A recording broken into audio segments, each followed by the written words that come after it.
내 심장이 끓은 것은 사흘 전 그 깊은 밤이었다. 그날 밤 11시 강태욱이 돌아왔다. 나는 아래층으로 내려가지 않고 3층 마스터룸에 홀로 앉아 있었다. 평창동 저택의 보안 시스템을 통해 현관에서 벌어지는 모든 것을 차갑게 지켜보면서 화면 속에서 음성인식 센서 등이 갑자기 켜지며 수천만 원을 호가하는 그의 맞춤 정장을 비췄다. 셔츠 기세는 내 것이 아닌 립스틱 자국이 선명했다. 공기 중에는 값비싼 양주 냄새와 낯선 여자의 향수 냄새가 진동했다. 그는 방금 그의 유나를 위해 호화찬란한 생일 파티를 열어주고 온 참이었다.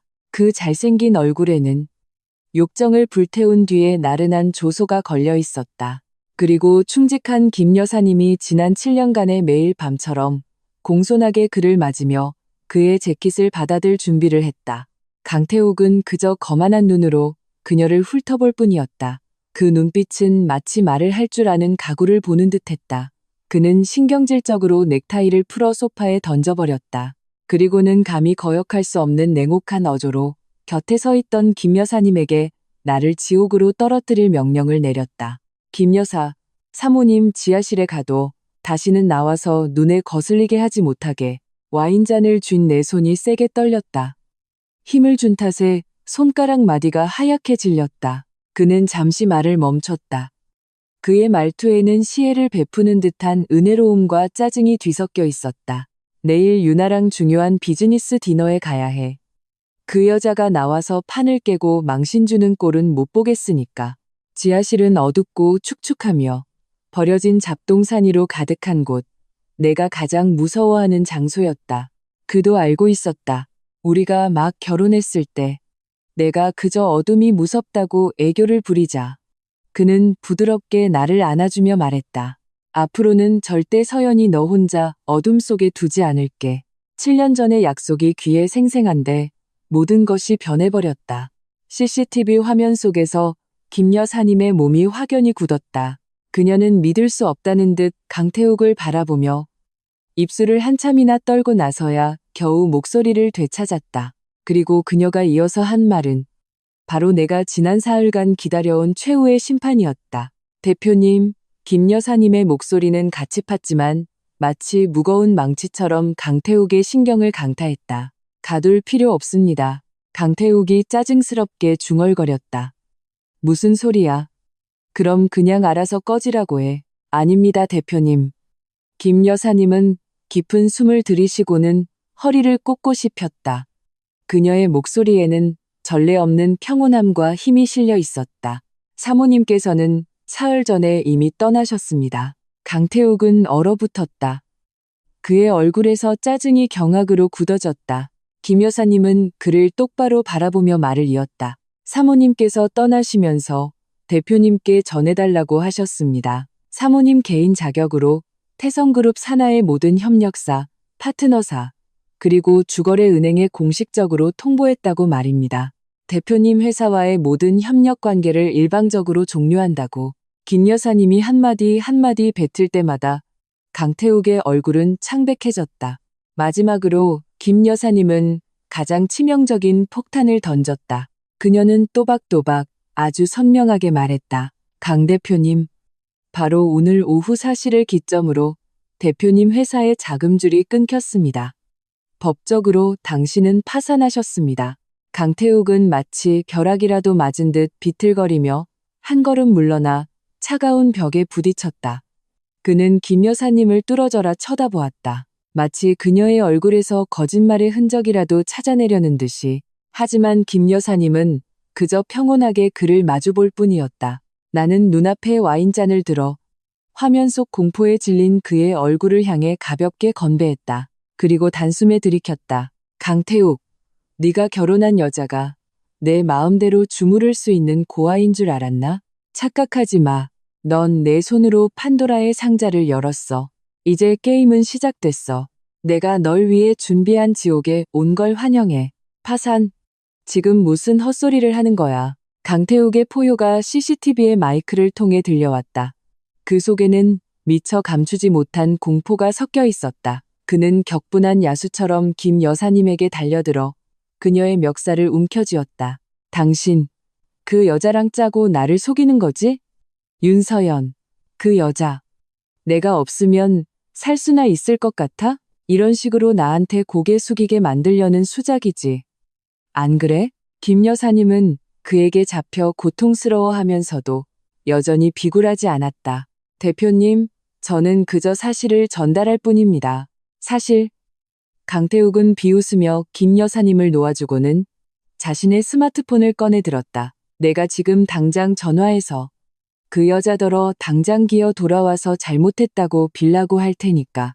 나는 그가 화면을 밀어 내 이름을 찾아 전화를 거는 것을 지켜보았다.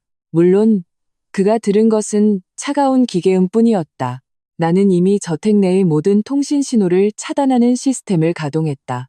그는 믿을 수 없다는 듯 몇 번이고 다시 전화를 걸었지만 결과는 똑같았다. 뭐야, 신호가 왜 이래? 그는 초조하게 거실을 서성이며 와이파이에 연결하려 했지만 인터넷마저 끊겨 있다는 것을 발견했다. 그는 유선 전화기로 달려가 수화기를 들었지만 그곳에서도 생기 없는 뚜뚜 소리만 흘러나왔다. 그제야 그는 깨달았다. 그가 그토록 자랑스러워했던 내 돈으로 산 이 감옥이 완벽한 정보의 섬이 되어버렸다는 것을. 내 차. 그는 무언가 생각났다는 듯 미친 사람처럼 차고로 달려갔다. 그곳에는 그가 가장 아끼는 세대의 슈퍼카가 있었다. 람보르기니, 페라리, 롤스로이스, 전부 내가 그에게 선물한 것들이었다.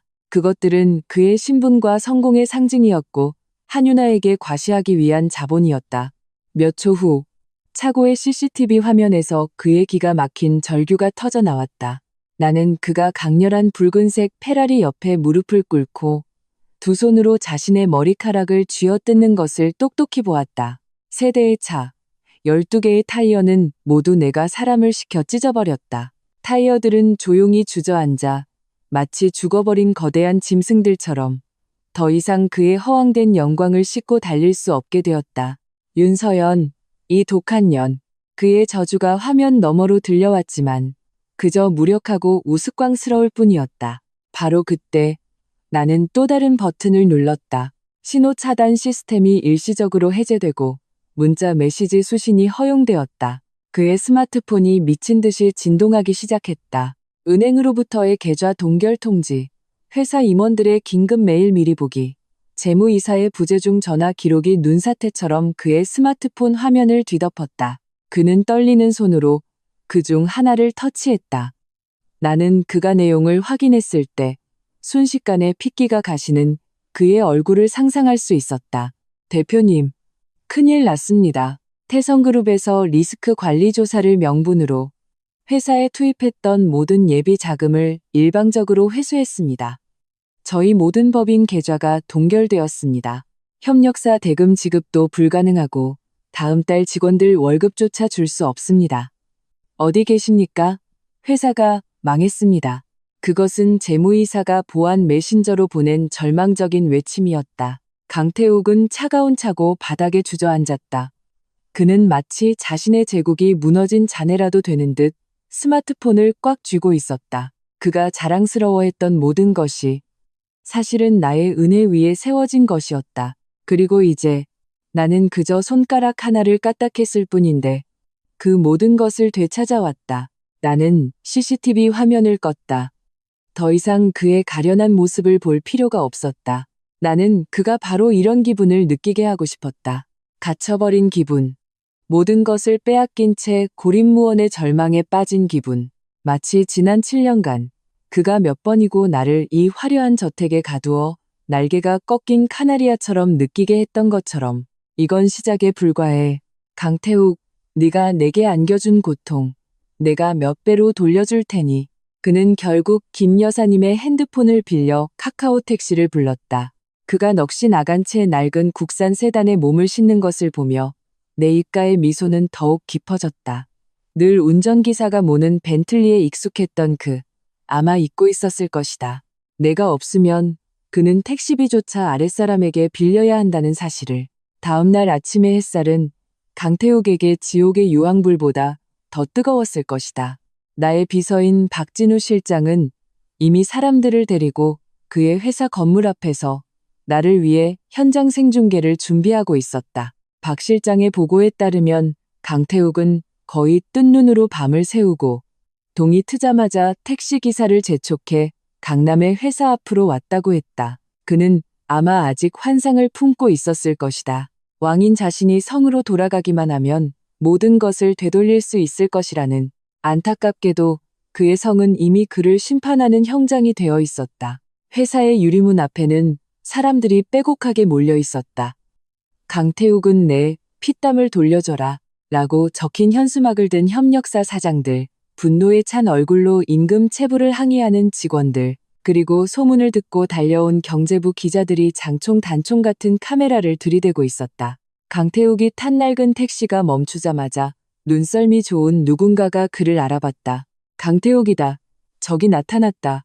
피냄새를 맡은 상어떼처럼 순식간에 인파가 그를 둘러쌌다. 강 대표. 우리 공장 물품 대금은 도대체 언제 줄 겁니까? 돈 못 받으면 우리 식구들 다 길거리에 나앉게 생겼다고요. 강태욱, 이 사기꾼아. 지난달까지만 해도 회사 상장한다고 뜬구름 잡는 소리 하더니 하루아침에 파산이 웬 말이냐. 대표님, 제 아내가 수술비가 급합니다. 제발 밀린 월급이라도 주세요. 제발요. 플래시가 미친 듯이 터지며 그의 초췌하고 겁에 질린 얼굴을 남김없이 비췄다. 그는 인파에 밀리고 짓눌리며 값비싼 정장은 구겨지고 머리는 헝클어졌다. 그는 평정심을 유지하려 애쓰며 다들 진정하시고 제 말을 들어주세요. 라고 외쳤지만 그의 목소리는 분노의 함성에 금세 묻혀버렸다. 한때 그는 이 직원들과 협력사들이 우러러보는 하늘 같은 강 대표님이었다. 그는 그들의 아첨과 경외, 조심스러운 태도에 익숙했다. 하지만 이제 그가 거들떠보지도 않던 이 사람들이 하나같이 당당하게 그의 코앞에서 손가락질하며 저주를 퍼붓고 있었다. 그가 자랑스러워하던 신분은 하룻밤 사이에 물거품이 되어 사라졌다. 경비원 몇몇이 필사적으로 그를 보호한 덕에 그는 겨우 인파에서 빠져나와 늑대처럼 회사 정문으로 돌진했다. 그는 자신의 출입 카드를 꺼내 당연하다는 듯이 센서에 갖다 댔다. 삐, 유효하지 않은 카드입니다. 차가운 전자음이 마치 따귀를 때리듯 그의 얼굴을 후려쳤다. 그는 얼어붙었다. 믿을 수 없다는 듯 몇 번이고 다시 카드를 댔지만 돌아오는 것은 무정한 전자음뿐이었다. 안내 데스크의 직원은 그를 보며 예전의 숭배와 선망 대신 연민과 거리감이 뒤섞인 눈빛을 보냈다. 그녀는 인터폰을 들었다. 목소리는 크지 않았지만 강태욱의 귀에 똑똑히 들렸다. 보안팀이죠. 여기 강태욱 씨라는 분이. 네, 바로 그분이요. 회사에 강제로 들어오려고 하는데 처리 좀 부탁드립니다. 그 순간 나는 강태욱의 표정을 상상할 수 있었다. 그는 자신이 세운 왕국에서 철저히 추방당했다. 그는 더 이상 이곳의 왕이 아니었다. 심지어 손님으로서의 자격도 없었다. 그는 그저 시스템에서 삭제된 무관한 이방인일 뿐이었다. 그는 결국 2명의 경비원에게 이끌려 건물 밖으로 쫓겨났다. 마치 쓰레기를 버리듯 문 밖으로 밀쳐졌다. 그는 한때 자신의 것이었던 제국의 발치에 서서 반짝이는 회사 간판을 올려다보았다. 그의 눈빛은 텅 비어 마치 영혼이라도 뽑힌 듯했다. 박 실장의 라이브 영상 속에서 그는 회사 앞에서 오랫동안 서 있었다. 석양이 지고 모든 사람이 떠날 때까지 나는 그가 나를 기다리고 있다는 것을 알았다. 내가 그를 구원해 주기를. 마치 지난 7년간의 모든 위기 때처럼. 안타깝게도 그는 더 이상 기다릴 수 없을 것이다.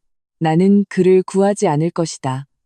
뿐만 아니라 나는 내 손으로 그의 마지막 구명줄마저 끊어버릴 것이다. 온 세상에 버림받은 후 강태욱은 마침내 그의 부드럽고 착하며 이해심 많은 헤어와 제고 한유나를 떠올렸다. 그의 마음속에서 한유나는 순수하고 티없는 존재였다. 그녀는 그의 돈이 아니라 그라는 사람 자체를 사랑했다. 그가 가장 비참할 때 그녀는 분명 천사처럼 두 팔을 벌려 그를 안아주고 위로와 지지를 보내줄 것이었다. 그것은 그가 스스로 지어낸 동화였다. 그리고 나는 내 손으로 그 동화를 찢어밟길 참이었다. 내가 보낸 사설 탐정들은 이미 한 발 앞서 자리를 잡고 있었다.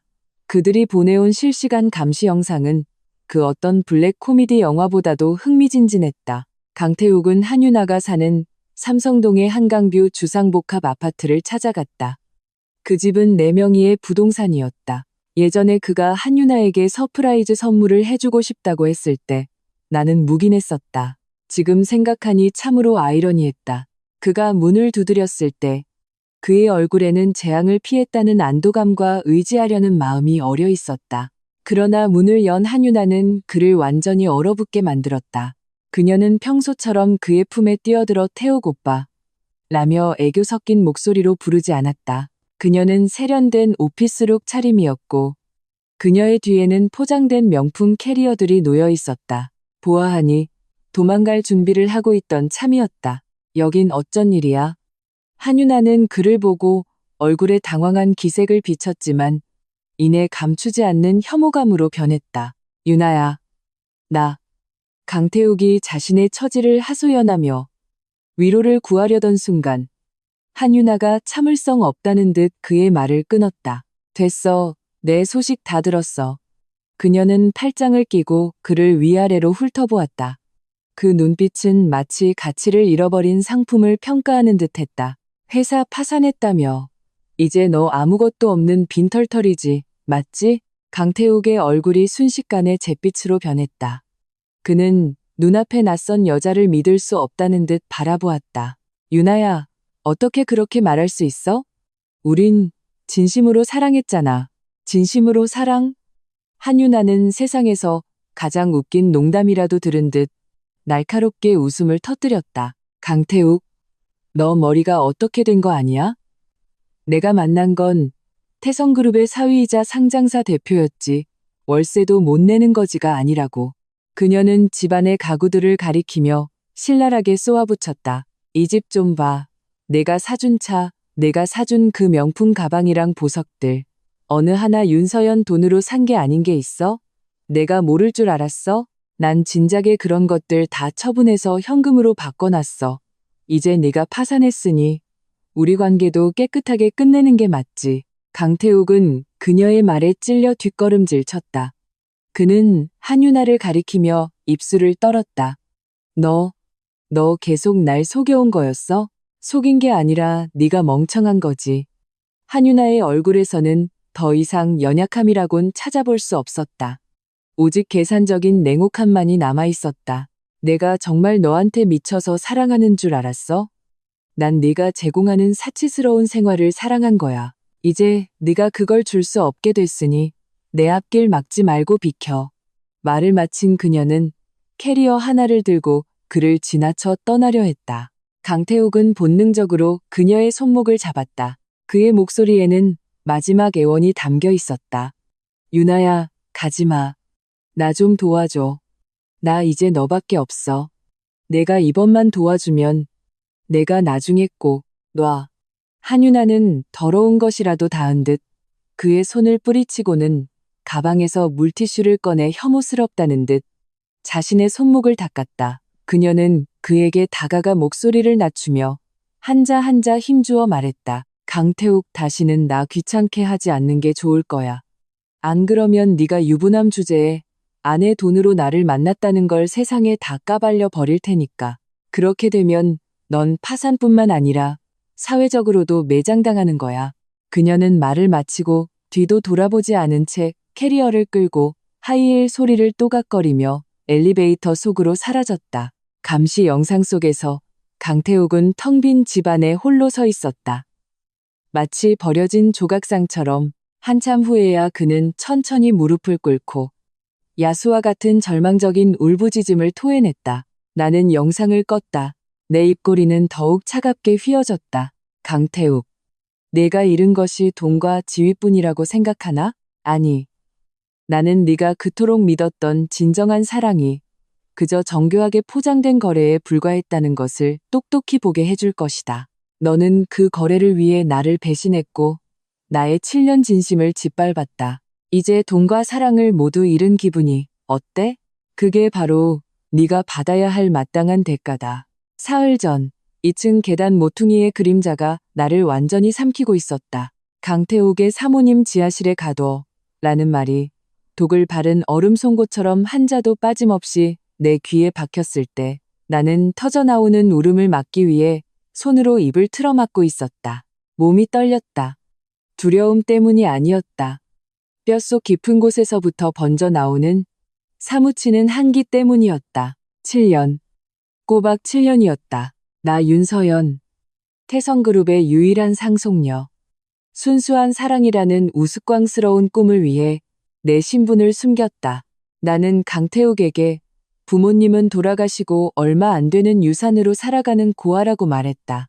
나는 나의 모든 날카로움과 자존심을 거두고 그의 눈에 완벽한 아내가 되기 위해 노력했다. 그를 위해 앞치마를 둘렀고 집안일을 돌봤으며 그가 창업 초기 자금난에 허덕일 때마다 부모님의 유품을 팔았다는 핑계로 태성그룹의 자금을 조용히 그의 회사에 쏟아부었다. 나는 그가 야망은 있지만 인정받지 못하던 프로젝트 매니저에서 모두가 부러워하는 강 대표가 되는 것을 지켜보았다. 나는 나의 헌신과 인내, 사랑이 그의 진심을 얻을 수 있을 거라 믿었다. 우리가 서로에게 기댈 수 있는 존재가 될 수 있을 거라 믿었다. 한유나의 등장 전까지는, 그가 점점 더 잦은 외박을 하기 전까지는, 그가 나를 보는 눈빛이 짜증과 경멸로 가득 차기 전까지는 나는 계속 스스로를 속이고 있었다. 남자는 그저 한때의 실수일 뿐이라고. 우리 딸 소미를 위해서, 이 가정을 위해서 조금 더 참을 수 있다고. 그날 밤까지 사모님 지하실에 가둬. 그 가볍게 던져진 한마디가 마치 열쇠처럼 내 마음속에 굳게 닫혀있던 절망이라는 이름의 수문을 열어젖혔다. 거대한 홍수가 순식간에 터져나와 나의 7년간의 모든 사랑과 집착, 자기기만을 남김없이 씻어내버렸다. 그 순간 나는 마침내 깨달았다. 이 결혼 생활에서 나는 아내도 동반자도 심지어 한 명의 인간도 아니었다. 나는 그저 도구였다. 돈을 제공하고 체면을 세워주는. 그가 필요 없을 때는 마음대로 버려지고 심지어 감금당할 수 있는 도구. 내 심장은 그 순간 죽었다. 사랑이 모두 타버리고 나면 남는 것은 차가운 잿더미와 하늘을 찌를 듯한 증오뿐이다. 나는 울지도 소리치지도 않았다. 나는 그저 조용히 몸을 돌려 3층으로 올라가 마스터룸의 문을 잠갔다. 나는 그에게 연락하지도 따져 묻지도 않았다. 나는 그저 기다렸다. 하나의 답을. 그가 나의 부재를 알아챌지, 나에게 아주 조금이라도 관심이 남아있는지를. 사흘, 72시간, 그에게서 전화 한 통, 문자 한 통 오지 않았다. 그의 모든 신경은 한유나의 생일 파티에 쏠려 있었다. 그가 집에 돌아와 김 여사님에게 최후의 심판을 내릴 때까지, 바로 그 순간, 나는 지난 7년간 단 한 번도 사용하지 않았던 암호화된 위성 전화를 집어들었다. 전화기 너머에는 나의 아버지, 태성그룹의 창업주이자 수십조 원의 비즈니스 제국을 친히 일군 그 남자가 있었다. 전화가 연결되자 아버지의 나이 들었지만 위험 있는 목소리가 들려왔다. 서연아, 드디어 아비에게 전화를 다 했구나. 내 목소리는 아주 평온했다. 마치 고요한 연모처럼 어떤 감정도 느껴지지 않았다. 아버지, 제가 틀렸어요. 전화기 너머에서 잠시 침묵이 흘렀다. 나는 말을 이었다. 그가 저를 지하실에 가두려고 했어요. 이제 도와주세요, 아버지. 내 손톱이 손바닥을 깊게 파고들어 핏빛 초승달 자국을 남겼다. 그를 묻어주세요. 그 순간부터 사랑을 위해 먼지처럼 비굴해졌던 윤서연은 죽었다. 살아남은 것은 태성그룹의 상속녀, 모든 것을 불태울 준비가 된 잠에서 깨어난 거대한 용이었다. 부와 지위, 사랑에게서 모두 버림받은 강태욱은 절망 속에서 발버둥치는 짐승이 되었다. 그리고 궁지에 몰린 짐승은 종종 가장 어리석고 치명적인 선택을 하곤 한다. 그는 우리 사이의 마지막 연결고리, 우리 딸 소미를 떠올렸다. 아니, 그가 우리 딸이라고 생각했던 아이를. 나의 개인 경호팀은 이미 24시간 내내 소미가 다니는 최고급 국제학교 주변에서 대기하고 있었다. 그래서 강태욱이 미친 사람처럼 학교 정문으로 달려왔을 때 나는 즉시 소식을 받을 수 있었다. CCTV 영상 속에서 그는 헝클어진 머리에 핏발 선눈, 막다른 길에 몰린 듯한 광기를 드러내고 있었다. 그는 학교 경비원에게 가로막혔지만 여전히 히스테릭하게 소리쳤다. 비켜. 나는 강소미 아빠야. 내 딸을 만날 권리가 있다고. 당신들이 뭔데 날 막아? 강태욱, 이 개자식. 내가 감히 소미를 건드리기만 해봐. 나는 화면 속 그의 추악한 얼굴을 보며 분노로 온몸을 떨었다. 7년간 나는 그를 참고 또 참았지만 오직 소미만큼은 나의 영린 일, 나의 마지막 선이었다. 나는 그가 나에 대한 감정이 다 식었을지언정 소미에게만큼은 아버지로서의 자애가 남아있을 거라 생각했다. 소미는 어릴 때부터 그를 따랐고 그가 집에 돌아올 때마다 작은 천사처럼 달려가 아빠 하고 달콤하게 외치곤 했으니까. 하지만 이제야 깨달았다. 내가 정말 순진했다는 것을. 그의 눈에 딸은 그가 가진 슈퍼카나 명품 시계와 다를 바 없었다. 자신의 신분을 과시하거나 나를 협박하기 위한 도구일 뿐이었다. 그는 아버지라는 이름을 가질 자격이 없었다. 서연아, 진정해라. 화상통화 너머로 아버지의 침착한 목소리가 들려왔다. 그는 나를 보며 눈빛에 안타까움을 가득 담고 있었다. 걱정 마라. 이미 다 조치해뒀다. 소미 머리카락 한 올도 건드리지 못할 테니. 나는 깊은 숨을 들이쉬며 억지로 냉정을 되찾았다.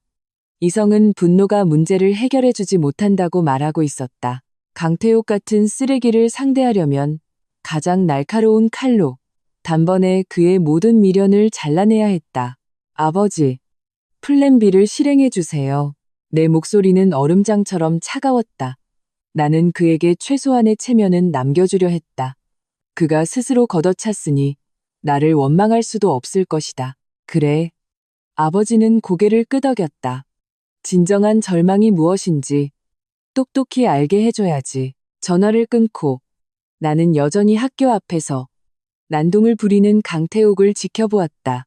내 눈빛에서 마지막 온기마저 사라졌다. 강태욱, 네가 천번만 번 잘못한 것은 내 딸에게 손을 대려 한 것이다. 너는 용의 영린을 건드렸다. 그렇다면 이제 용의 분노를 감당할 준비를 해라. 강태욱이 학교 앞에서 소란을 피워 기자들까지 몰려들었을 때 몇 대의 검은색 롤스로이스가 유령처럼 조용히 그의 뒤에 멈춰섰다. 차가운 문이 열리고 태성그룹의 법무팀장인 왕 변호사가 내렸다. 그의 뒤로는 검은 정장을 입고 선글라스를 낀 경호원들이 따랐다. 그들의 강력한 아우라가 순식간에 현장을 압도했다. 강태욱은 왕 변호사를 보고 처음에는 당황했지만 이내 구세주라도 만난 듯 허둥지둥 그에게 달려갔다. 왕 변호사님, 잘 오셨습니다. 이 사람들한테 제가 강소미 아빠라고 좀 말해주세요. 윤서연이 제 딸을 못 만나게 하고 있어요. 이건 불법입니다. 그는 아마 왕 변호사가 자신을 돕기 위해 온 것이라고 착각했을 것이다. 왕 변호사는 자신의 금태 안경을 고쳤으며 그를 마치 광대처럼 쳐다보았다. 그는 아무 말 없이 서류 가방에서 2개의 문서를 천천히 꺼냈다. 첫 번째는 대법원에서 직접 발부한 신변보호 명령이었다. 왕 변호사의 목소리는 크지 않았지만 현장에 있는 모든 사람에게 똑똑히 들렸다. 강태욱 씨, 당신에게 폭력적인 성향과 감정 조절, 장애의 위험이 있다는 점을 고려하여 미성년자 강소미 양의 심신 안정을 보호하기 위해 법원은 당신이 어떤 형태로든 강소미 양의 100m 이내로 접근하는 것을 금지합니다. 강태욱의 외침이 솟았다. 그의 얼굴에서 핏기가 싹 가셨다. 뭐라고? 무슨 자격으로? 내가 아빠인데. 그 점에 대해서는 왕 변호사의 입가에 차가운 미소가 걸렸다. 그는 2번째 문서를 내밀었다. 강태욱 씨, 아마 이걸 보셔야 할 것 같습니다. 그것은 친자관계 확인서였다. 보고서 맨 아래에는 굵은 고딕체로 선명하게 결론이 적혀 있었다. 친생자 관계가 성립하지 않음. 강태욱은 마치 정수리에 벼락이라도 맞은 듯 그 자리에 얼어붙었다. 그는 떨리는 손으로 그 얇은 종이를 받아들고 그 글자들을 뚫어지게 쳐다보았다. 마치 꿰뚫어보기라도 할 것처럼. 아니야. 이건 불가능해. 이건 위조된 거야. 윤서연이 꾸민 짓이야. 그는 미친 듯이 소리치며 보고서를 갈기갈기 찢어버렸다. 왕 변호사는 예상했다는 듯 가방에서 똑같은 사본을 꺼내 다른 문서와 함께 그의 앞에 내밀었다. 강태욱 씨, 이것은 소미 양의 출생증명서입니다. 모친란에는 윤서연 여사, 그리고 부친란에는. 왕 변호사는 잠시 말을 멈추고 또박또박 말했다. 익명의 기증자로 되어 있습니다. 그는 완전히 무너진 강태욱을 보며 거의 잔인할 정도의 평온함으로 마지막 진실을 밝혔다. 7년 전, 윤 회장님께서는 서연 아가씨가 불순한 의도를 가진 사람에게 이용당할 것을 우려하여 아가씨가 임신을 준비할 때 태성그룹의 내부 유전자 은행을 이용하셨습니다. 당신은 처음부터 소미 양의 법적인 아버지였을 뿐 혈연상의 아버지는 아니었습니다. 서연 아가씨는 당시 당신을 깊이 사랑했기에 이 사실에 개의치 않았습니다만 지금 와서 보니 회장님의 해안이 당신과 아가씨의 오늘을 위해 가장 품위 있는 해결책을 남겨주신 셈이군요. 푸헉. 강태욱은 피를 한 모금 토해내고 흐물흐물한 진흙처럼 바닥에 쓰러졌다. 나는 화면을 통해 이 모든 것을 차갑게 지켜보았다.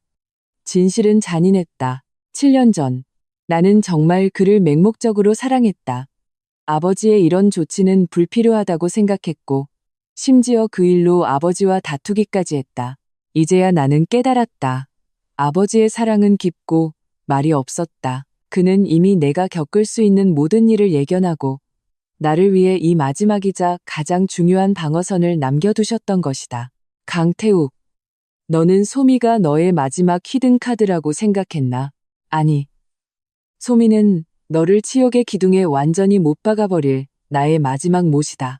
너는 내 남편이 될 자격도 없을 뿐더러 내 딸의 아버지조차 될 자격이 없다. 아버지로서의 신분마저 완전히 박탈당하자 강태욱의 마지막 이성도 끊어졌다. 그는 실패한 사업가와 남편에서 철저한 미치광이로 변했다.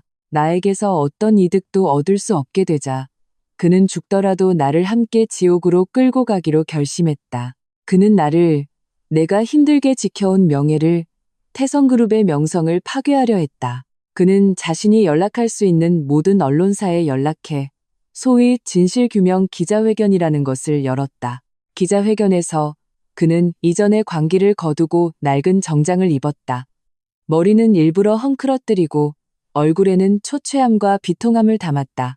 그는 카메라를 향해 눈물을 흘리며 자신이 찡신하게 꾸민 연기를 시작했다. 그는 자신을 밑바닥에서부터 성실하게 노력해 성공한 개천에서 난 용으로 포장했다. 그는 자신의 노력과 재능으로 맨손으로 회사를 일궜다고 말했다. 그러다 저는 제 아내를 만났습니다.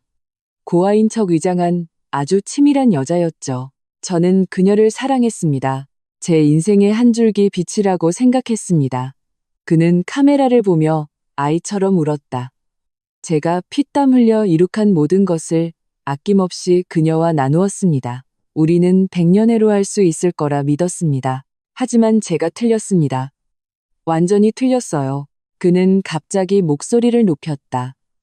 그의 얼굴은 기만당한 분노로 가득 찼다. 그녀는 처음부터 저를 속였습니다. 자신의 배경을 숨기고 가문의 힘을 이용해 제 회사를 야금야금 잠식해 들어왔습니다. 그리고 결국 제가 힘들게 세운 모든 것을 자신의 것으로 만들었습니다. 심지어 그녀는 어디서 데려왔는지도 모를 아이로 7년 동안 저를 속였습니다. 저와 피 한 방울 섞이지 않은 아이에게 7년간의 부정을 쏟게 만들었습니다. 그는 가슴을 치며 통곡했다. 그의 연기는 아카데미 나무주 연상감이었다. 이제 저를 다 이용하고 나니 저를 쓰레기처럼 걷어찼습니다. 자금을 빼돌려 제 회사를 파산시키고 저를 사회적으로 매장시켰습니다. 그리고 자신은 아무 일 없다는 듯 고고한 재벌 상속녀가 되었습니다. 기자 여러분, 제발 저를 위해 진실을 밝혀주십시오. 이 여자의 진짜 얼굴을 드러내 주십시오. 그녀는 비즈니스의 여왕이 아니라 사람의 뼈까지 발라먹는 악마입니다. 그의 연기는 완벽했다. 맨손으로 성공한 남자가 최고 재벌가의 딸에게 노란하다 결국 모든 것을 잃고 심지어 아이마저 가짜였다는 이야기. 이 이야기는 극적이고 자극적이었으며 대중의 호기심과 재벌에 대한 반감을 완벽하게 자극했다. 순식간에 여론은 들끓었다. 인터넷에는 나를 향한 욕설이 하늘을 뒤덮었다. 세상에, 진짜 독한 여자다. 윤서연 무섭네. 재벌 공주님의 게임에 불쌍한 남자만 희생양이 됐군. 강태욱이 바람 피운 건 잘못이지만 그래도 저 여자는 너무 잔인하다. 사람 살 길은 남겨줘야지. 나는 그 끔찍한 댓글들을 보면서도 얼굴에 어떤 동요도 보이지 않았다. 나의 홍보팀은 뜨거운 냄비 위에 개미처럼 안절부절 못했고 각종 해명 자료들이 내 책상 위에 쌓였다. 나는 그저 가볍게 손을 저었다. 해명할 필요 없어요. 홍보팀장이 당황했다. 윤 대표님, 하지만 지금 여론이 저희에게 매우 불리합니다. 나는 고개를 들어 그를 보며 입가에 차가운 미소를 지었다. 누가 우리가 해명한다고 했죠? 나는 스마트폰을 들어 태성그룹 글로벌 미디어 전략본부에 전화를 걸었다. 정화작전 개시하세요. 온 세상이 똑똑히 보게 할 겁니다. 저 미친 개가 어떻게 사람을 무는지, 그리고 내가 어떻게 그 개의 가죽을 벗겨내는지. 강태욱, 내가 여론으로 나를 심판할 수 있을 거라 생각했나. 너무 순진하군. 절대적인 자본 앞에서 여론은 내 손안의 무기에 불과해. 강태욱의 기자회견은 저급한 촌극처럼 인터넷에서 12시간 동안 발효되었다. 그 12시간 동안 나의 팀은 절대적인 침묵을 지켰다. 진실을 모르는 네티즌들이 나에게 온갖 비난을 퍼붓도록 내버려 두었다. 강태욱의 지지자들이 그를 올해의 가장 비참한 남자로 만들도록 내버려 두었다. 나는 기다렸다. 이 광란이 절정에 달하기를. 모든 사람의 감정이 최고조에 이르기를. 그리고 13시간째가 되는 순간 전 세계 표준시 0시 정각, 뉴욕 타임스 스퀘어, 도쿄 시부야 교차로, 런던 피카딜리 서커스, 서울 강남 코엑스, 전 세계에서 가장 번화하고 유동 인구가 많은 랜드마크의 수십 개 거대한 전광판이 일제히 화면을 전환했다. 예고도 설명도 없이 화면에 나타난 것은 강태욱의 의기양양한 얼굴이었다. 그것은 정교하게 편집된 영상이었다. 어느 기생충의 독백이라는 제목의 다큐멘터리. 영상의 시작은 반년 전 그가 청담동의 한 프라이빗 바에서 술에 취해 친구들에게 허세를 부리던 녹취록이었다. 윤서연 그 여자? 녹취록 속에서 그는 비웃었다. 세상 물정 모르는 아줌마일 뿐이야. 죽은 부모가 남겨준 돈 좀 있는 거 말고는 아무것도 몰라.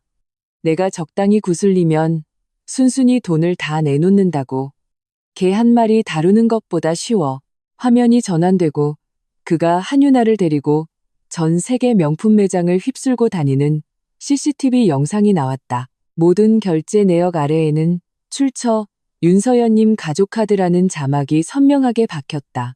이어서 그가 한 명 이상의 내연녀들과 은밀한 장소에서 애정 행각을 벌이는 파파라치 사진들이 공개되었다. 모든 여자의 얼굴은 모자이크 처리되었지만 욕정에 빠진 그의 얼굴만은 선명했다. 영상의 하이라이트는 한 통의 전화 녹취였다. 그가 한유나에게 한정판 스포츠카를 사주기 위해 회사 공금 30억을 횡령한 후 나에게 걸었던 전화였다. 전화 속에서 그의 목소리는 짜증과 무성의함으로 가득했다. 서연아, 회사에 최근 프로젝트 문제가 좀 생겨서 30억 정도 급하게 필요해. 당신이 먼저 좀 막아줘. 그리고 나의 목소리는 지치고 순종적이었다. 알았어요. 너무 무리하지 말고 몸 챙겨요. 그러자 화면에는 30억 원의 은행 이체 확인증이 나타났다. 내 개인 계좌에서 그의 회사 계좌로 이체된 내역이었다. 영상의 마지막은 기자회견에서 눈물을 흘리던 강태욱의 얼굴에서 멈췄다. 그리고 그 옆으로 핏빛의 굵은 글씨가 천천히 떠올랐다. 7년, 수백억. 당신의 자수성가 신화는 나의 사랑과 돈으로 키워진 거대한 사기극이었다. 발신인 윤서연. 12시간의 침묵은 이 가장 치명적인 일격을 위한 것이었다. 해명도 반박도 없이 오직 강철처럼 단단하고 의심할 여지 없는 증거들 뿐. 나는 바로 이 가장 직접적이고 가장 폭력적이며 가장 호화로운 방식으로 온 세상에 알리고 싶었다. 나 윤서연은 피해자가 아니다. 나는 심판자다. 그리고 너 강태욱, 너는 비운의 남자가 아니라 은혜를 원수로 갚은 비열하고 파렴치한 기생충일 뿐이라고. 이제 축제는 끝났다. 심판의 시간이다. 전 세계에 동시 송출된 그 영상은 여론이라는 전쟁터에 떨어진 핵폭탄과도 같았다. 한순간 전까지 강태욱을 위해 분노하던 네티즌들은 다음 순간 그를 가장 맹렬하게 비난하는 사람들로 돌아섰다. 세상에 이 반전 뭐임? 강태욱 진짜 인간도 아니네. 아내 등골 빼먹는 것도 정도가 있지. 저렇게 해놓고 되레 큰소리, 내 인생관이 흔들린다. 윤 대표님 너무 불쌍하다. 저런 쓰레기한테 7년이나 속았다니. 여왕의 복수를 지지합니다. 저놈을 아주 밟아 죽여버리세요. 여론의 전선은 하룻밤 사이에 완전히 역전되었다. 하지만 이것은 시작에 불과했다. 나는 그가 사회적으로 매장당하는 것만으로는 만족할 수 없었다. 나는 그가 가장 자랑스러워하던 비즈니스 세계에서 철저하고 영구적으로 추방당하기를 원했다. 영상 공개 다음 날, 태성그룹은 내 이름으로 온라인 기자회견을 열었다. 회견장에 나는 모습을 드러내지 않았다. 나를 대신한 것은 나의 아버지와 태성그룹의 모든 이사진이었다. 아버지는 카메라를 향해 평온하지만 누구도 거역할 수 없는 위험 있는 어조로 두 가지를 선포했다.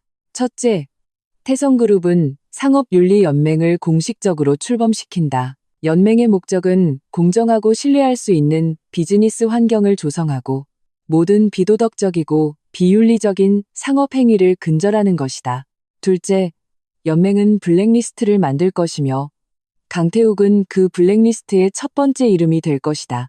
또한 아버지는 잠시 말을 멈추고 마치 모든 기업인들을 꿰뚫어 보듯 카메라를 응시했다. 지난 7년간 강태욱 씨의 자금 출처를 알면서도 그와 협력하고 편의를 제공하며 심지어 그의 악행을 도운 기업 및 개인은 모두 상업적 신뢰를 잃은 것으로 간주하여 태성그룹 및 모든 자회사, 관계사와의 협력 대상에서 영구적으로 제외될 것입니다. 이 소식은 깊은 바다에 떨어진 폭탄처럼 재계 전체에 엄청난 파장을 일으켰다. 태성그룹은 어떤 존재인가? 국내를 넘어 아시아의 비즈니스를 쥐락펴락하는 거물.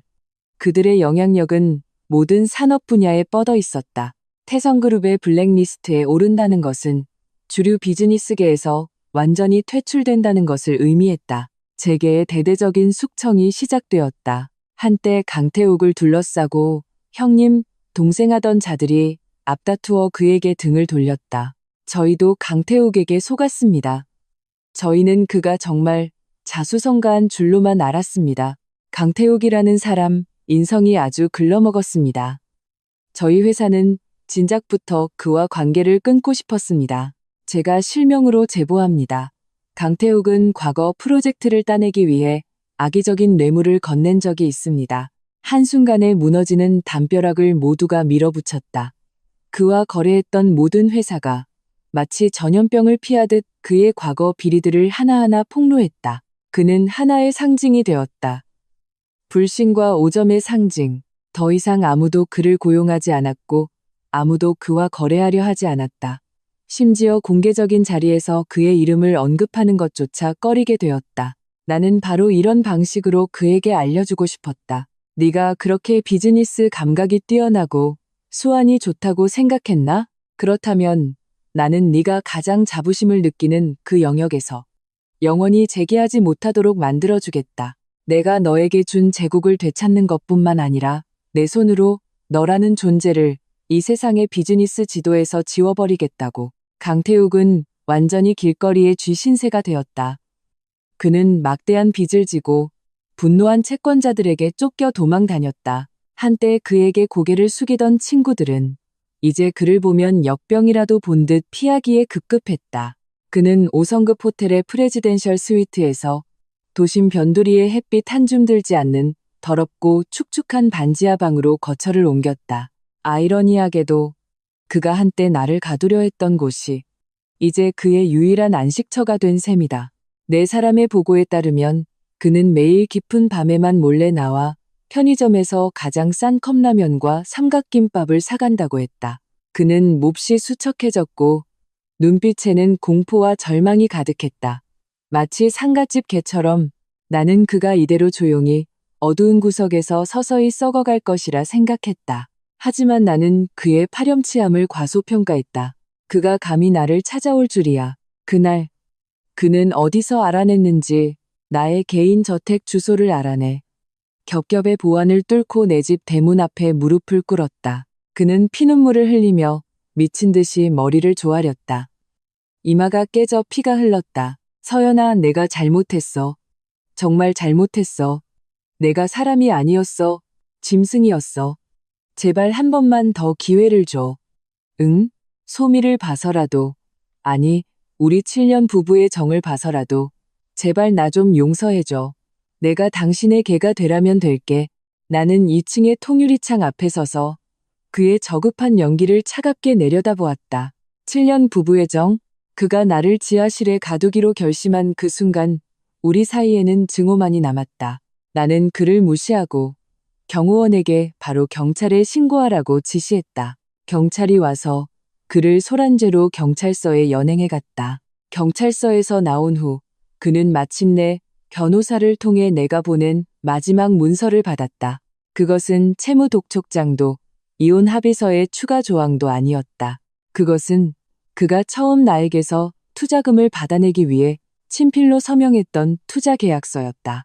당시 그를 안심시키고 그의 가련한 자존심을 만족시켜주기 위해 나는 태성그룹 산하의 한 투자회사 명의로 그와 이 계약을 체결했다. 계약 내용은 간단했다. 만약 5년 내에 그의 회사가 성공적으로 상장하면 내가 투자한 모든 자금은 그의 개인 지분으로 전환된다는 것이었다. 그는 당시 이 계약서를 보고 아이처럼 기뻐하며 나를 껴안고 내가 그의 천사이자 평생의 은인이라고 말했다. 하지만 그는 잊고 있었다.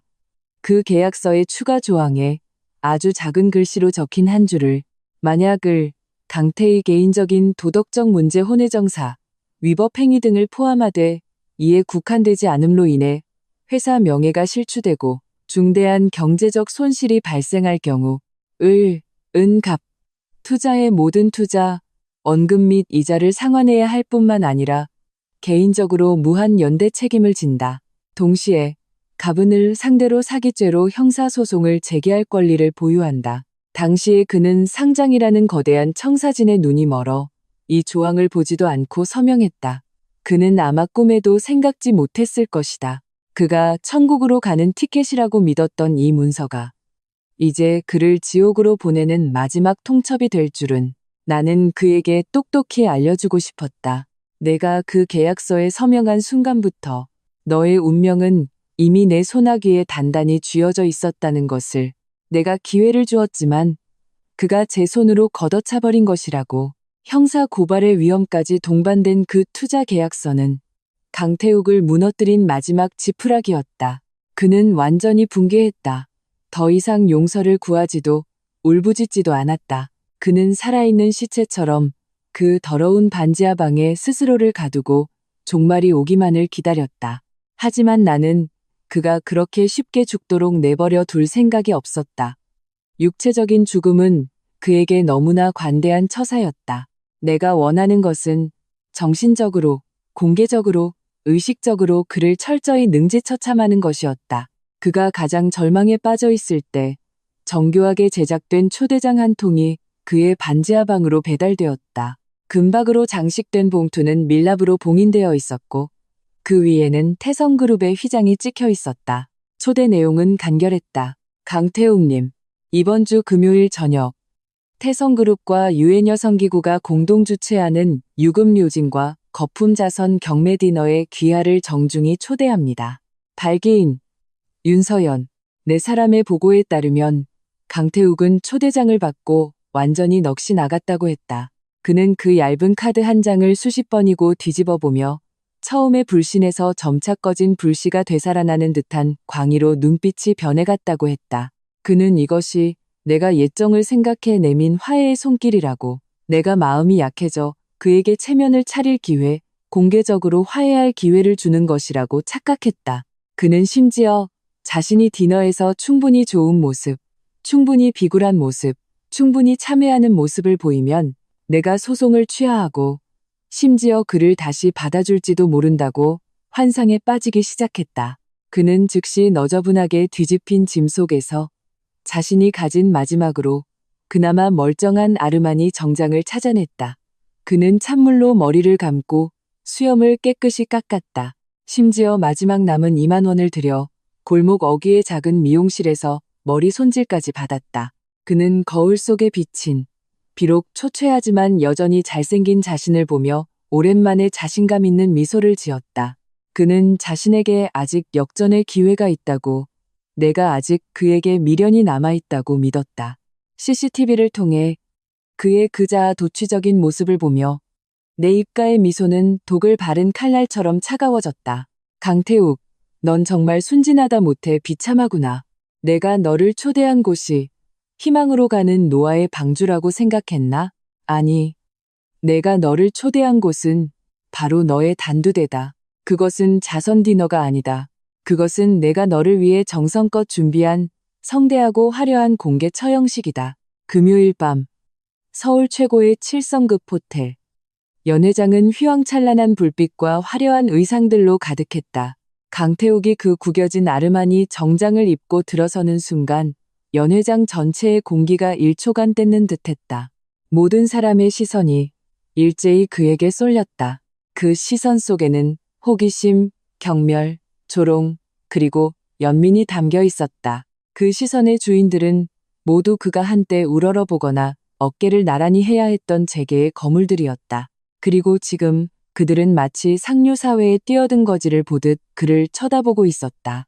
강태욱의 얼굴은 순식간에 돼지간처럼 붉어졌다. 그는 억지로 평정을 가장하며 허리를 켰고 인파 속에서 내 모습을 찾으려 애썼다. 그리고 그는 나를 보았다. 나는 연회장 중앙 무대 위에 서 있었다. 몸에 꼭 맞는 강렬한 붉은색 드레스를 입고 드레스 자락은 활짝 핀 장미처럼 바닥에 펼쳐져 있었다. 내 목에는 그가 한때 촌스럽다고 비웃었던 다이아몬드 목걸이가 걸려 있었다. 그것은 어머니의 유품으로 값을 매길 수 없는 보물이었다. 내 곁에는 유엔 여성기구 대표와 국내 최고의 자선 사업가들이 서 있었다. 스포트라이트가 나를 비추고 있었다. 내가 이 자리의 유일한 여왕이었다. 강태욱의 눈빛이 빛났다. 그는 인파를 뚫고 나에게 오려 했지만 보이지 않는 벽에 막혔다. 아무도 그에게 길을 터주지 않았고 아무도 그에게 인사를 건네지 않았다. 그는 세상의 가장자리에 고립되었다. 나는 마이크를 들고 모든 손님을 향해 미소 지으며 말했다. 귀빈 여러분, 오늘 밤 유금과 거품 자선 경매 디너에 오신 것을 환영합니다. 유금이란 한때 감정과 기억을 담았던 소중한 물건들을 의미합니다. 그리고 거품이란 거짓되고 한 번의 터치로 부서져 버리는 허상을 의미합니다. 내 시선은 인파를 꿰뚫고 정확히 강태욱의 얼굴에 꽂혔다. 오늘 밤 우리는 거품이 사라졌을 때 유금이 어떻게 본래의 가치를 되찾는지 함께 목격하게 될 것입니다. 나는 말을 마치고 손가락을 튕겼다. 무대 뒤에 대형 스크린이 켜지며 오늘 밤 첫 번째 경매품이 나타났다. 그것은 분홍색 포르쉐 911이었다. 이 차는 제가 강태욱 씨의 전 여자친구인 한유나 씨에게 선물했던 생일 선물입니다. 내 목소리가 마이크를 통해 모든 구석구석에 선명하게 퍼졌다. 3년 전 구매했으며 가격은 3억 2천만 원이었습니다. 지금 1원부터 경매를 시작하겠습니다. 강태욱의 얼굴이 하얗게 질렸다. 이어서 두 번째 경매품. 강남 중심가 황금부지에 위치한 한강뷰 펜트하우스였다. 이 집은 강태욱 씨가 금옥장교, 지못단결을 위해 사용하던 곳입니다. 2년 전 구매했으며 가격은 50억 원이었습니다. 세 번째 경매품. 10캐럿짜리 피정 블러드 루비 반지였다. 이 반지는 강태욱 씨가 한유나 씨에게 청혼하기 위해 준비했던 것입니다. 가격은 80억 원이었습니다. 하나, 또 하나, 그가 과거 한유나와 다른 모든 내연녀들에게 선물했던 보석, 명차, 호화 주택들이 마치 전리품처럼 모든 사람 앞에 전시되었다. 모든 경매품에는 상세한 구매 기록과 자금 출처 증명서가 첨부되었다. 흑백의 글씨, 철통 같은 증거들이 이 모든 것이 나에게서, 윤서연에게서 비롯되었음을 증명했다. 그의 소위 로맨틱과 통큼은 그저 내 돈을 빼돌려 다른 여자들을 기쁘게 해준 것에 불과했다. 연 회장은 이미 경악으로 술렁였다. 파렴치하군. 세기의 쓰레기다. 아내 돈으로 바람 피우는 것도 모자라 저렇게 대놓고 사치를 부렸다고. 강태욱은 그 자리에 서서 온몸을 떨었다. 그는 도망치고 싶었지만 두 다리는 나비라도 채운 듯 움직이지 않았다. 나는 그의 핏기 없는 얼굴을 보며 입가의 미소를 더욱 짙게 했다. 귀빈 여러분, 나는 와인잔을 들었다. 이번 경매를 통해 얻는 모든 수익금은 학대 피해 여성 보호 기금에 전액 기부될 것입니다. 결혼과 연애 관계에서 부당함과 상처를 입은 여성들을 돕는 데 사용될 것입니다. 장내에서 우레와 같은 박수 소리가 터져 나왔다. 나는 바로 이런 방식으로 가장 철저한 청산을 하고 싶었다. 나는 내 돈을 되찾는 것뿐만 아니라 그가 과시했던 전리품들을 그의 죄를 확정짓는 증거로 만들고 싶었다. 나는 그가 내 연녀들을 기쁘게 하는 데 썼던 재산을 그와 같은 인간들에게 상처받은 여성들을 돕는 무기로 만들고 싶었다. 강태욱, 널 위해 맞춤 제작된 이 심판, 마음에 드나? 경매 분위기는 손님들의 뜨거운 열기 속에서 절정에 달했다. 강태욱의 배신과 거짓을 상징하는 모든 경매품은 본래의 가치를 훨씬 뛰어넘는 가격에 낙찰되었다. 이것은 단순한 상업 행위가 아니라 그 자리에 있는 모든 이들이 강태욱에게 보내는 무언의 집단적인 경멸과 심판이었다. 강태욱은 영혼이 뽑힌 인형처럼 구석에 멍하니 서 있었다. 그의 세계는 이 극도로 치욕적인 축제 속에서 완전히 붕괴했다. 그는 이것이 끝이라고 생각했다. 그가 모든 부와 명예, 존엄을 박탈당하고 나면 내가 그를 놓아줄 것이라고 생각했다. 그는 틀렸다. 마지막 경매품이 낙찰 망치 소리와 함께 팔려나가자 연 회장의 문이 갑자기 밖에서 열렸다. 들어온 것은 제복을 입은 경찰 몇 명과 근엄한 표정의 검사 2명이었다. 장내의 소란이 순식간에 도섰다. 모든 사람이 숨을 죽이고 이 불청객들이 인파를 뚫고 강태욱의 앞으로 걸어가는 것을 지켜보았다. 선두에 선 검사가 체포영장을 꺼내들었다. 그의 목소리는 차갑고 어떤 감정도 섞여 있지 않았다. 강태욱 씨, 당신은 사기, 업무상 배임, 악의적 자산 은닉 등 다수의 혐의를 받고 있습니다. 지금부터 저희와 함께 가서 조사를 받아야겠습니다. 차가운 수갑이 크리스털 샹들리에 빛을 받아 섬뜩한 빛을 냈다. 철컥 소리와 함께 수갑이 강태욱의 두 손목을 채웠다. 그 순간 그의 마지막 심리적 방어선도 완전히 무너졌다. 그는 절망한 야수처럼 갑자기 고개를 들고 핏발 선눈으로 나를 노려보며 온 힘을 다해 절규했다. 윤서연, 왜 이렇게까지 하는 거야? 우리가 부부였잖아. 꼭 나를 죽여야만 속이 시원해. 그의 목소리에는 분노와 원망, 그리고 마지막 남은 미약하고 우스꽝스러운 질문이 담겨 있었다. 나는 손에 든 와인잔을 내려놓고 붉은색 하이힐을 신고 우아하게 한 걸음 무대에서 내려왔다. 나는 그의 앞에 섰다. 증오로 일그러진 그의 얼굴을 무시하고 나는 몸을 살짝 숙여 그의 귓가에 다가갔다. 우리 둘만 들을 수 있는 목소리로 평온하고 선명하게 말했다. 나를 지하실에 가두고 싶어 했잖아. 나는 내 말에 그의 동공이 갑자기 수축하는 것을 보았다. 내 입가의 미소는 잔인한 쾌감을 담고 있었다. 나는 그저 너에게 더 크고 더 튼튼하고 평생 살 수 있는 곳을 마련해줬을 뿐이야. 강태욱의 몸이 격하게 떨렸다. 그의 얼굴에서 분노와 원망이 순식간에 사라지고 그 자리를 뼛속 깊이 사무치는 말로 표현할 수 없는 공포와 절망이 대신했다. 그는 마침내 깨달았다. 이 모든 것이 단순한 비즈니스적 복수가 아니었다는 것을. 이것은 그가 나를 지하실에 가두려는 생각을 한 그 순간부터 이미 정해져 있었던 정확한 이해는 눈에는 눈에 대등한 복수였다. 그가 나의 신체적 자유를 구속하려 했으니 나는 법으로 그의 남은 인생을 구속하겠다. 경찰이 그를 끌고 내 곁을 지나갔다. 그는 더 이상 뒤를 돌아보지도 소리치지도 않았다. 그는 척추가 뽑힌 죽은 개처럼 한때 그의 세상이었던 이곳에서 끌려나갔다. 나는 다시 와인잔을 들고 경악에 빠진 손님들을 향해 돌아섰다. 내 얼굴에는 다시 여유롭고 우아한 미소가 떠올랐다. 여러분, 나는 와인잔을 들었다. 우리 함께 건배합시다. 깨끗한 비즈니스 환경을 위하여. 그리고 어둠 속에서 마침내 과거를 죽이고 불 속에서 다시 태어난 제 자신을 위하여. 강태욱의 사건은 증거가 명백하여 재판은 신속하게 진행되었다. 사기, 업무상 배임, 거액의 불법 자금 조성 등 여러 죄목이 병합되어 그는 최종적으로 무기징역을 선고받았다. 네 사람의 보고에 따르면 그는 교도소에서 가장 외진 독방에 배정되었다고 했다. 그 방은 매우 작고 천장 가까이에 좁은 창문 하나만 있어 종일 햇빛을 볼 수 없다고 했다. 마치 이름 그대로 시멘트로 만든 지하실처럼. 그는 그곳에서 자신의 이름을 완전히 잃고 과거도 미래도 없는 죄수 번호가 되어 길고 절망적인 여생을 보내게 될 것이다. 그리고 한윤아는 공범 및 사기 혐의로 법의 심판을 피하지 못하고 징역 10년을 선고받았다. 그녀가 한때 속임수와 미모로 얻었던 모든 것은 결국 물거품이 되어 사라졌다. 강태욱의 한때 나를 그토록 괴롭혔던 시부모는 유일한 아들이라는 돈줄을 잃은 후 강태욱이 숨겨둔 얼마 안 되는 비자금을 차지하기 위해 맹렬히 싸우다 결국 원수가 되어 고향에서 온 동네의 웃음거리가 되었다. 나를 상처 입혔던 모든 사람들은 그들이 받아야 할 마땅한 대가를 치렀다. 이 세상은 결국 공평했다.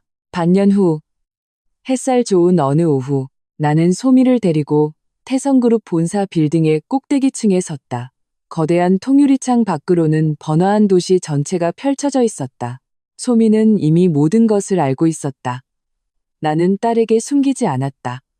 소미는 내 딸이고 태성의 미래 상속인이므로 현실의 잔혹함을 직시하는 법을 배워야만 했다. 소미는 내 생각보다 훨씬 강했다. 엄마. 소미가 내 손을 잡고 고개를 들어 나를 보며 말했다. 눈이 반짝였다. 이제 우리 둘만 남은 거예요? 나는 몸을 숙여 딸을 품에 안고 이마에 입을 맞췄다. 그래, 이제 우리 둘뿐이야. 소미, 무서워? 딸은 고개를 저었다. 작은 팔로 내 목을 꼭 껴안고 앳되지만 나이에 맞지 않는 단호함이 섞인 목소리로 말했다. 안 무서워요. 엄마는 세상에서 제일 멋진 여왕이고 날 지켜줄 거니까요. 나는 웃었다. 눈가가 조금 촉촉해졌다. 나는 스마트폰에서 강태욱에 대한 마지막 사진을 찾아냈다. 법정에서 선고를 받던 잿빛의 절망적인 그의 얼굴이었다. 나는 소미가 보는 앞에서 평온하게 삭제 버튼을 눌렀다. 이제부터 내 인생에 이 남자는 없을 것이다. 나는 창밖의 드넓은 세상을 가리키며 소미에게 말했다. 소미야, 봐. 이 세상은 아주 크고 아름다워. 기억해. 나중에 네가 누구를 만나고 누구를 사랑하게 되든 절대로 너 자신을 정의할 권리를 다른 사람 손에 넘겨주지 마. 너의 가치는 네가 결정하고 너의 세상은 네가 만드는 거야. 소미는 알듯 모를 듯 고개를 끄덕였다. 햇살이 거대한 유리창을 통해 우리 모녀에게 따스하게 쏟아졌다. 나는 딸을 안고 발 아래 끊임없이 흐르는 도시를 내려다보았다. 마음이 평온했다. 과거의 모든 상처와 배신은 이미 먼지가 되어 바람에 흩어졌다. 그리고 나, 윤서연은 마침내 7년간의 기나긴 악몽에서 완전히 걸어 나왔다. 고개를 들자 눈앞에는 구름 한 점 없는 맑은 하늘이 펼쳐져 있었다. 나 윤서연의 새로운 인생은 이제 막 시작되었다.